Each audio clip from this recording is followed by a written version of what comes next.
जागे राहत नाही. म्हणजे बघा तुम्ही एखाद्याला बळच दुसऱ्याच्या आग्रहाने कीर्तनाला आणलं जातं, बळच जरी आणलं तरी ते कीर्तन ऐकत नाही, कुठेतरी एखाद्या खांबाला टिकून झोपी जाणार, नाही तर मोबाईल मध्ये चालूच असतं बघ, झोप होत बसणार.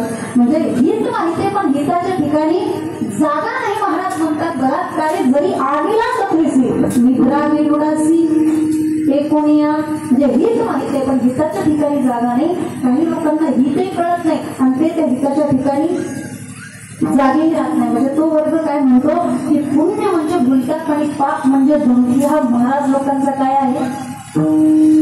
धंदा. धंदाच आहे. दिनरजनी हाची धंदा, गोविंदाचे कवाडे.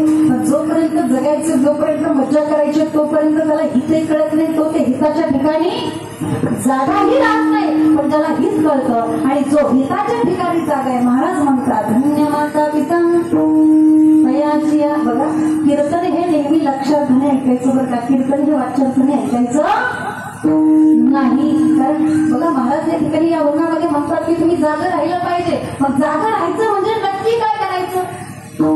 रात्रीचं झोपायचं ना, असा त्याचा अर्थ होतो का? जागा राहायचं म्हणजे रात्रीचं झोपायचं नाही असा त्याचा अर्थ होतो का? अजिबात अजिबात नाही. तर जागा राहायचं म्हणजे काय मी तुम्हाला एक उदाहरण सांगते.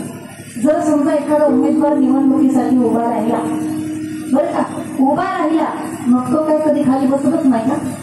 बसतो ना. पण आपण सगळे काय म्हणतो की तो उभा राहिला. उभा राहणं म्हणजे काय? तो उभा राहणं म्हणजे तो त्या कार्यासाठी तत्पर आहे. कसं या ठिकाणी जागा राहायचंय म्हणजे परमार्थ करण्यासाठी तत्पर राहायचंय.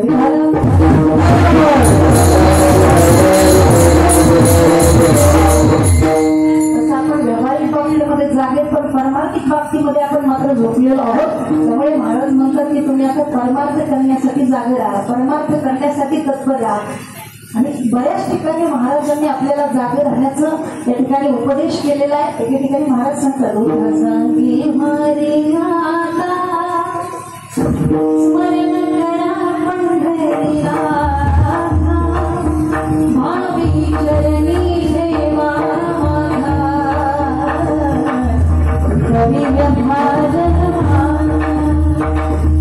बऱ्याच ठिकाणी त्यांनी आपल्याला जागा करण्याचं काम केलेलं आहे. की मग कोण म्हणतं की आपण जागे नाही, कोण म्हणतं आपण जागे नाही, आपण सुद्धा जागलं बरं का.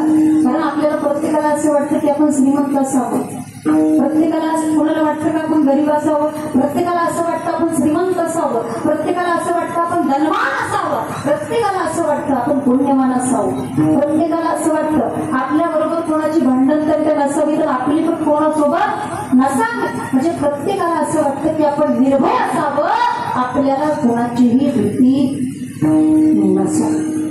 पण महाराज सांगतात जर तुम्हाला श्रीमंत व्हायचं असेल तर दारिद्र्याचा नाश करावा लागतो. जर तुम्हाला पुण्यवान व्हायचं असेल तर आधी असलेल्या पापाचा नाश करावा लागतो. जर तुम्हाला भांडण तंटे टाळायचे असतील तर वाजवीपेक्षा जास्त बडबड कमी करावी लागते. आणि जर तुम्हाला निर्भय व्हायचं असेल तर आपल्या हिताच्या ठिकाणी जागे राहावं लागतं.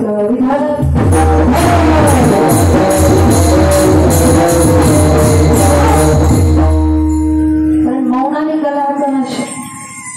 जिथं मौन आहे तिथं भांडणं होऊ शकत नाही. आज घरामध्ये जर तुमचं भांडणं होत असतील तर एकच काम करायचं, मौन धारण करायचं. भांडणं होणारच नाही, बरोबर की नाही? मौनाने कलहाचा नाश आहे, जपाने पापाचा नाश आहे, उद्योगाने दारिद्र्याचा नाश आहे. आणि जिथं जो जागा आहे तिथं भीतीचा नाश आहे. सावध तो सुखी असं म्हटलं. आपण सावध राहा, जागे राहा. पण जागी राहण्याची सुद्धा एक मर्यादा सांगितलेली की माणसाने कधी जागा राहिलं पाहिजे, त्याची पण एक मर्यादा. कधी जागे राहिलं पाहिजे. दिवा विझून गेला, आता तेलाचं दान काही उपयोगाचं